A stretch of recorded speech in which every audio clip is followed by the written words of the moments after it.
शरद पवारांना सर्वात मोठा धक्का, पक्ष चिन्हासह राष्ट्रवादीची मालकी अजित पवारांकडे, निवडणूक आयोगाचा मोठा निकाल।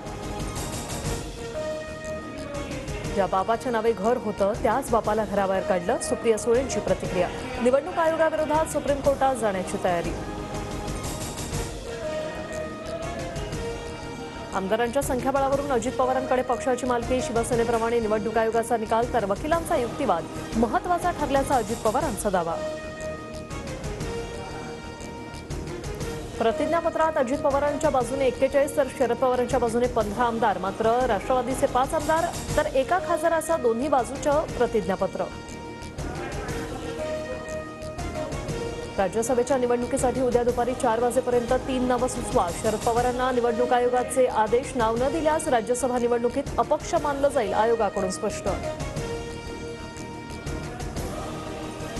शिवसेनेनंतर दिल्लीतल्या अदृश्य शक्तीनं महाराष्ट्राला दुसरा पक्ष फोडला, सुप्रिया सुळेंची टीका। तर आम्ही सुद्धा मराठीच आहोत, अजित पवारांचं उत्तर। शरद पवारांच्या वकिलांची दिल्लीत बैठक सुरू, अभिषेक मनु सिंघवी, कपिल सिब्बल यांची ऑनलाईन बैठक। लोकशाहीत बहुमताला प्राधान्य, निवडणूक आयोगाचा निर्णय विनम्रपणे स्वीकारतो, अजित पवारांची पहिली प्रतिक्रिया। आमचा पक्ष आणि चिन्ह शरद पवारच, जितेंद्र आव्हाडांची टीव्ही 9 मराठीला प्रतिक्रिया। तर दादांनीही नवा पक्ष घेऊन सांगावं, आमचं चिन्ह अजित पवारच, आव्हाडांचं आव्हान। अजितदादा सहकारी कार्यकर्त्यांचं मनापासून अभिनंदन करतो, देवेंद्र फडणवीसांकडून ट्विट करत अजित पवारांचं अभिनंदन। अजित पवारांना शुभेच्छा, ज्यांच्याकडे बहुमत त्यांना आयोगाने पक्ष चिन्ह दिलं।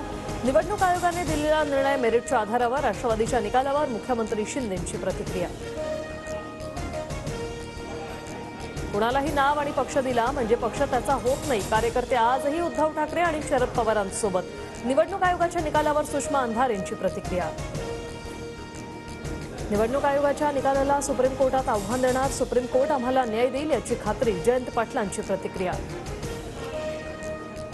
दादांच्या नेतृत्वाखाली मोदींसोबत जाण्याचा निर्णय जनतेबरोबर कायद्यानेही मान्य केला, अजित पवार यांना राष्ट्रवादी पक्ष आणि चिन्ह मिळाल्यानंतर सुनील तटकरे यांची प्रतिक्रिया।